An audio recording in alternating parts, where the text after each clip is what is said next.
Good day and welcome to Conversations with AARP in the Virgin Islands. I'm Troy Deshabere Schuster, State Director of AARP here in this territory, and it's a great pleasure to be with you all again today. We hope that everybody is continuing to remain safe from COVID 19, continuing to be healthy. And if you do have any friends or family who have contracted the virus, we hope that they will recover quickly. Our thoughts and prayers are with you. And today we have a very special guest from the Virgin Island Trail Alliance, and that's Miss Alma Winkfield. Alma, welcome to the program. Thank you. Good day. Nice to see you and pleasure to be on. Thank you. And so you are the vice president of the VI Trail Alliance, the Virgin Island Trail Alliance, correct? Yes, that's correct. Yes. So tell us a little bit first about yourself. Where are you from originally, and what brought you to the Virgin Islands? I think it's quite interesting. Well, I was raised in Canada, but I've made my home in St. Croix since the mid-'80s. And I came down as a traveling nurse, and I worked at the JFL hospital for many years. Right. So many years. How many years was that? I know it's a long time, but tell us how many years exactly. It was actually, I don't like to count. It's somewhere between 35 and plus. Wow. Nice. So you've helped to bring healing to a lot of people here in St. Croix.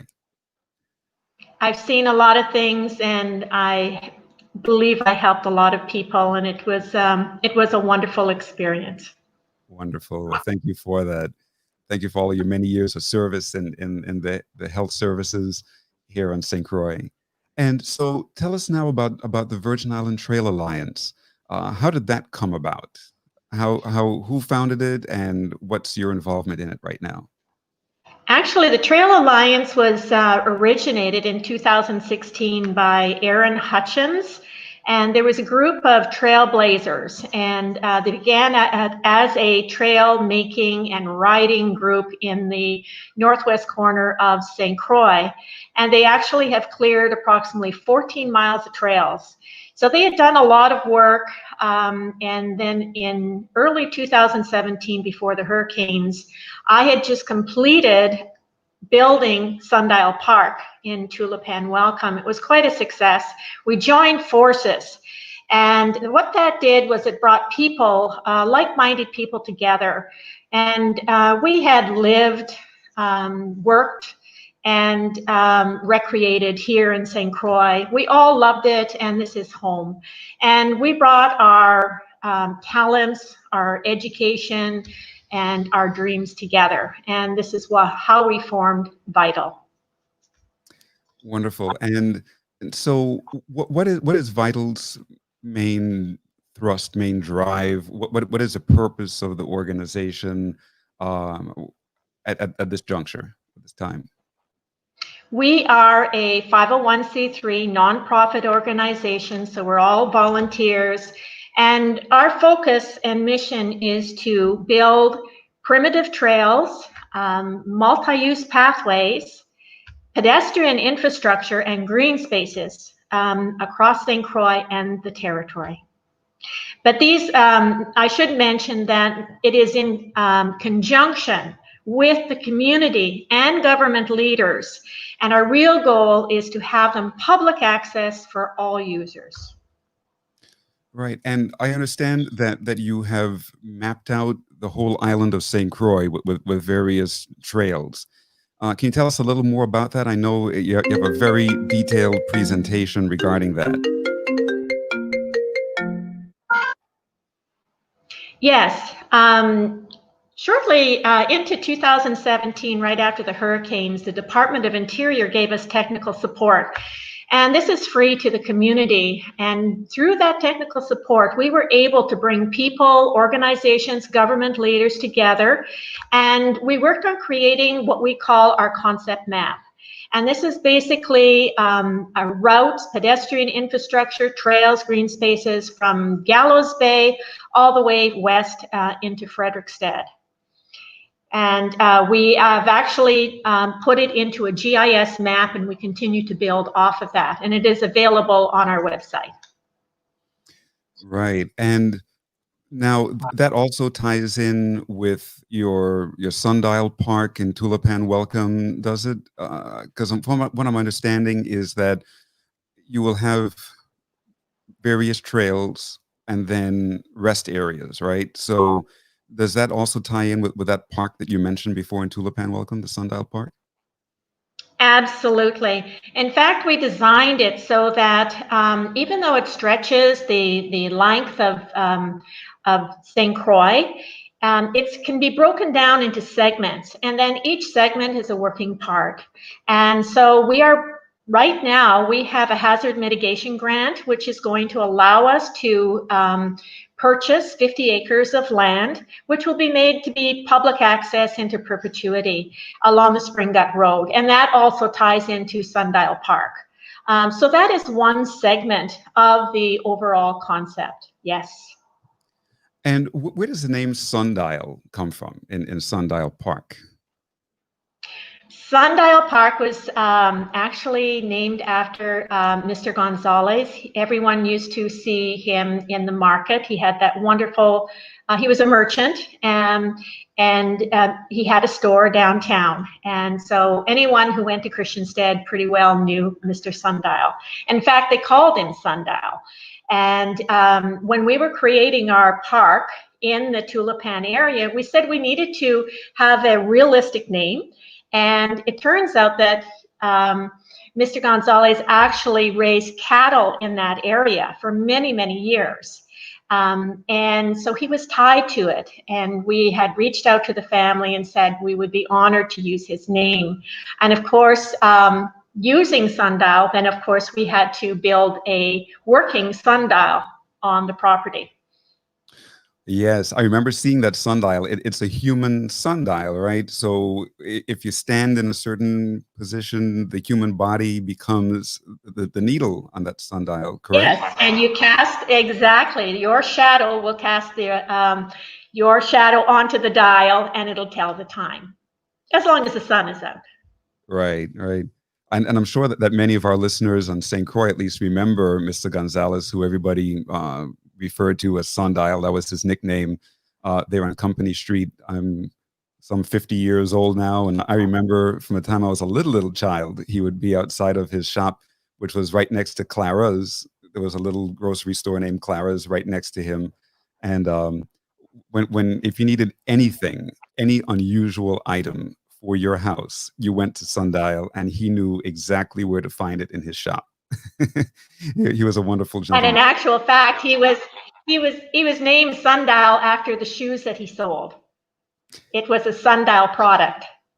Exactly, and I'm glad you know that because very few people know that, but I looked into it, and there is an old brand of shoes called Sundial. The brand name is Sundial. Yep, you're absolutely right. He sold it there in his shop. Interesting, little, island history here. And so getting back again to the trails, in 2019, AARP supported the VI Trail Alliance with a community challenge grant to construct a bike lane on St. Croix. Tell us about that. Why did you think of doing a bike lane? Where is the bike lane situated? What is the status of it now? That's a lot of questions. Yeah. But yes, we did gain we were very happy to have the funding from the AARP Community Challenge Grant. And what we decided to do was to have a very visible product. Up to that point, we were working behind the scenes. We were designing, we were bringing people together and constantly working, but there was so much else going on in the island. It gave us time to put the concept map together. So when the funding came through for AARP, we chose the bike path to run over the existing Christiansted bypass route. It was probably one of the better roads on the island. It was very visible, and the people would see what we were doing. One of our goals was to make a complete street. There are very few that are complete in the territory or on St. Croix. And that strip actually has a walkable sidewalk that is really well used. And at the time, the lookout area was overgrown and needed reconstruction, reconfiguring. So we decided to not only cause to have happened the bike lane, but to also make improvements along that street so that we can, we put in things like historical signage at the lookout. We took out the old bougainvilleas, put in palm trees, put up flags, and we worked with the Historical Society and the National Park Service and did a historical rendering for the lookout, and then put other benches along down by the graveyard by Peter's farm. And we also did a storytelling circle at the Cannigator Ballpark under the tamarind tree. Yes, and I'm sure that many people have seen those benches on the Christiansted bypass. And yes, you spearheaded that along with my brother's workshop, and we were so pleased that on the seat back, on the backrest of each one of those benches, there is emblazoned the logos of the VI Trail Alliance and AARP. So that was a very nice touch. And also DPW. And one of the wonderful things is Commissioner Petty has been a great supporter of our projects. And he expanded that whole value by adding the bike lane addition. He'll be providing the striping materials. And as far as we didn't quite get the plan completed, and that was more due to safety. We wanted to slow things down, make sure we got it right. It turns out that that is a federal road, and anything that occurs on a federal road must meet the standards of the DOT. So it went back to DPW, and with the recent road projects going on, the bike lane got stalled. It didn't disappear. We worked with them and we found a way to get it moving again. We have found 2 engineers on the island who are volunteering their services to get the striping plan completed along with a signage plan. And what is so important about this is once this goes into DOT and is approved, this will become the template for the territory. So that will mean that on this design, it will be able to be applied to other road lengths, such as the waterfront in St. Thomas, or along the new road projects or the improvement projects across the territory that are being funded now. Excellent. Well, we hope that it will be completed soon. It'll be a wonderful addition to the Christiansted bypass.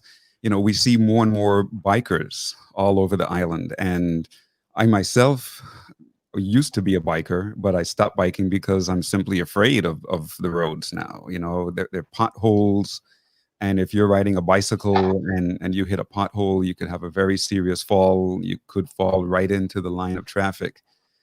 So this bike lane will be a wonderful addition for those bikers on the island, and also serve as a prototype. You mentioned complete streets. So this Christiansted bypass, once the bike lane is completed, will be the first official complete street in the Virgin Islands. Now, before we get into the particularities about complete streets, tell us a little bit about the Walkability Institute, just very briefly, because I know you've been involved with the Walkability Institute hosted by the Department of Health here. Yes, the Department of Health actually worked with CDC, and they came down and they did a study in 2016 and released a study 2017 after an extensive walkability study throughout the island, and they reported back to us.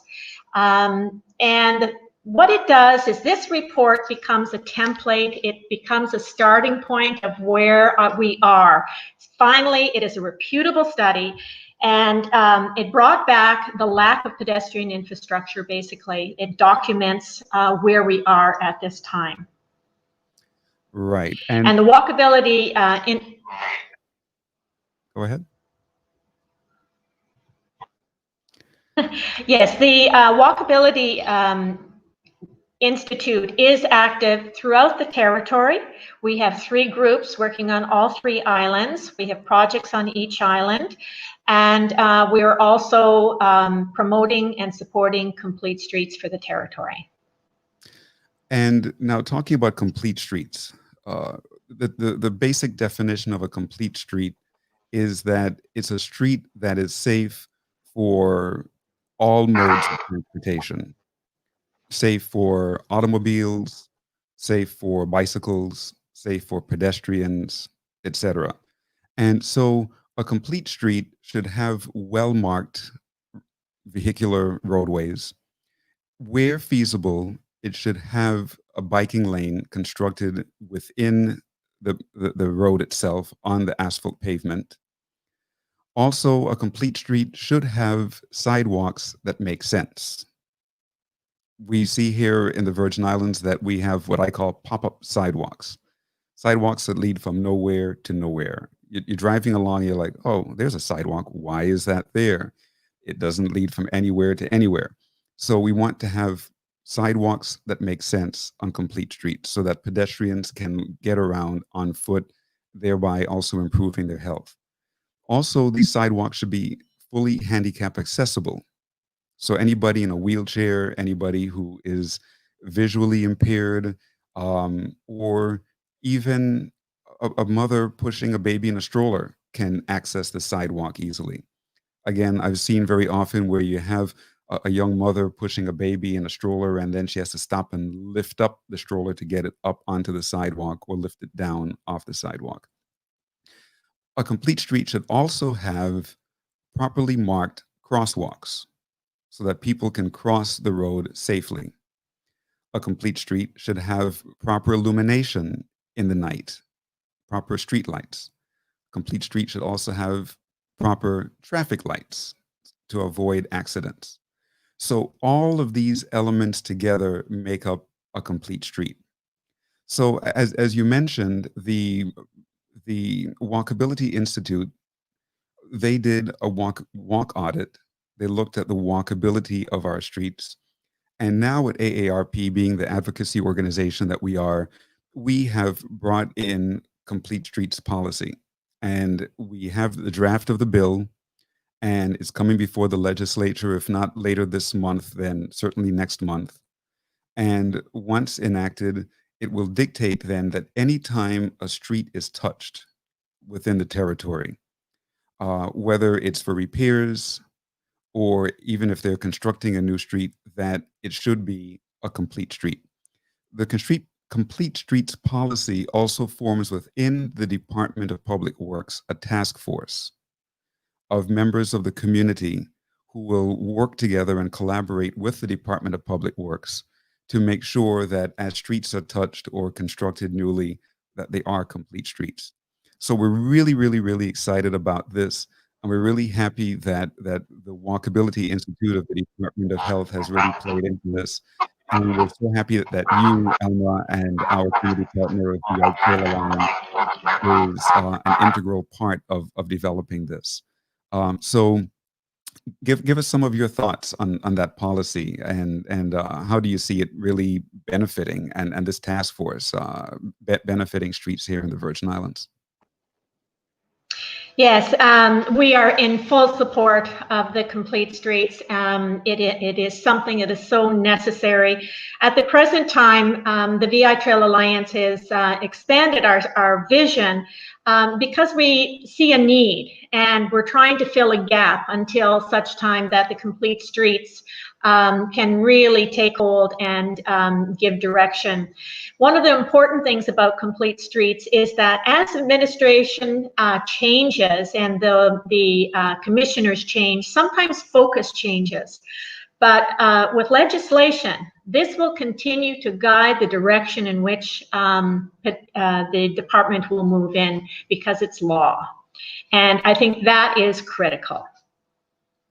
For many, many years, all focus has been, or major focus has been on vehicle traffic and what the vehicles need: straighter roads, faster movement, and the walkability report indicated that 88.6% of the streets do not have sidewalks, and 12% of the streets that actually exist do not lead to destinations like bus stops or stores or schools or hospitals, and there's absolutely zero bike lanes.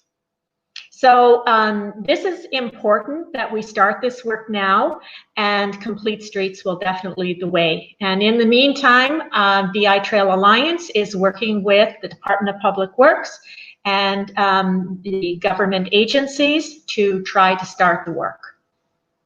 Excellent. Yeah, I'm so looking forward to the passage and enactment of the Complete Streets policy here in the Virgin Islands. I think it'll make a really, really, really great difference. And we we also want to talk a little bit about the 8 domains of livability.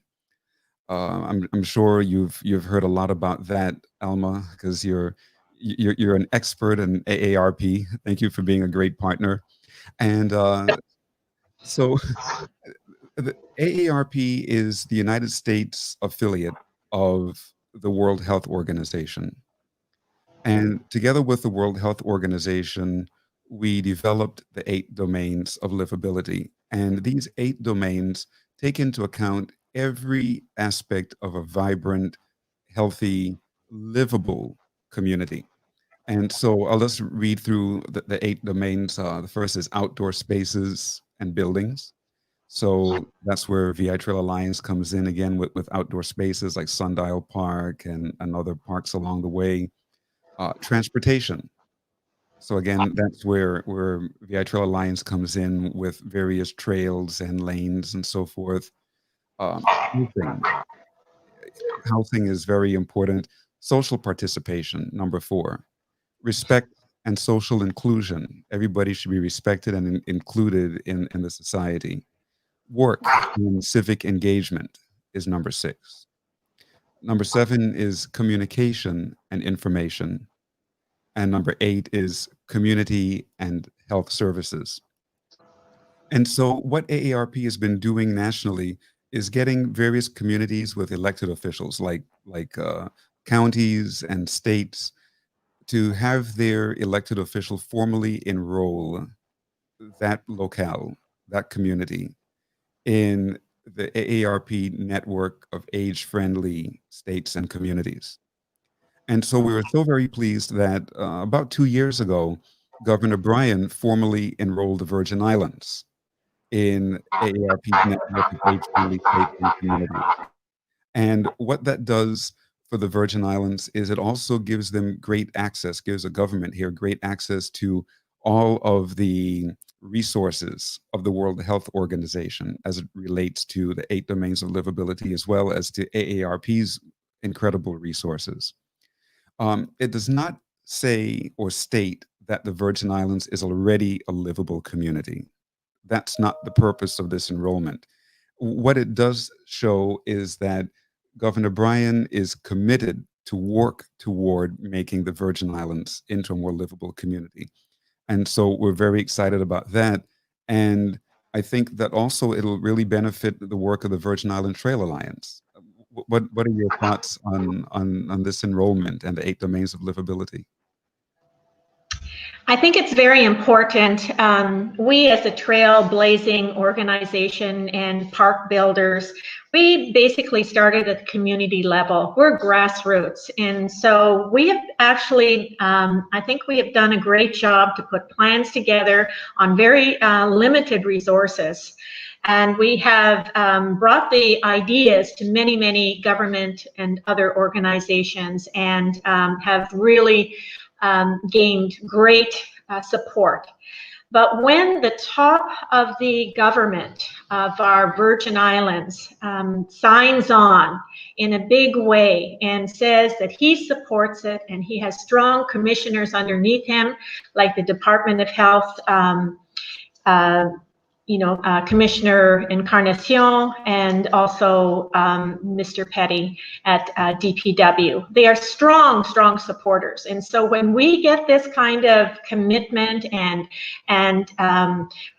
insight into the needs and the direction and vision, it's very powerful.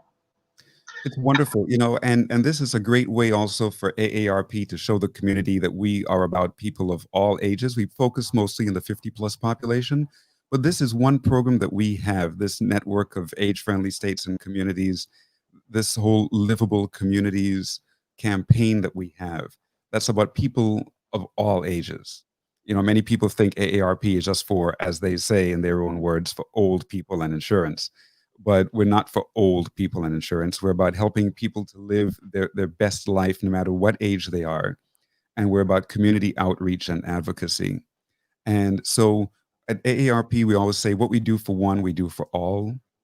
And also, as we look at livable communities, we say what's good for somebody who is 80 years of age is good for somebody who is 8 years of age, is good for somebody who is 8 months. Because again, somebody who's 80 who may be in a wheelchair trying to get onto a sidewalk, or a child who's 8 months in a stroller, you know, being pushed up onto a sidewalk, it works for both. So we're very, very excited at AARP that Governor Bryan has enrolled the Virgin Islands in this network of age-friendly states and communities. We're so happy to have the VI Trail Alliance as a community partner, and and we know we have so much more to learn from you, Alma, and we want to have you back in the show another time to share all of those wonderful maps of the island that you have, showing the complex network of trails and paths covering the whole of St. Croix. And so anything else you'd like to share with us at this moment about your work that you're doing here in St. Croix? Well, I just wanted to say that to get more information, go on to vitrails.org. And we're very transparent, and there's a great deal of information there. And one of the things we'd like to ask the community is to support us financially, to just come out and volunteer if you can. Find a way to give back. We're trying to help government. We are government, and together we'll make this. And the final thing I'd like to say is that, you know, it was the proper time, or the best time to do all of this was probably 20 or 30 years ago. But the second best time is right now, and we can do this if we do it together. We can, especially now as we're still recovering from hurricanes Irma and Maria, and more resources are still coming into the Virgin Islands, and roads are being repaired and so forth. This is the time to do so much more and to enhance life here in the Virgin Islands. So we thank you for your wonderful work, and we look forward to speaking with you again in the near future and learning much more and building a community together. As you said, we are the government. We are the people. We all have to work together. So, Alma, thanks so much for being with us today. And again, we will look forward to speaking with you in the near future. Thank you so much for having me, Troy. It's a pleasure, and thank you, viewing audience. It's great to get to know you. Yes, thank you. Have a great day, everybody. Bye-bye.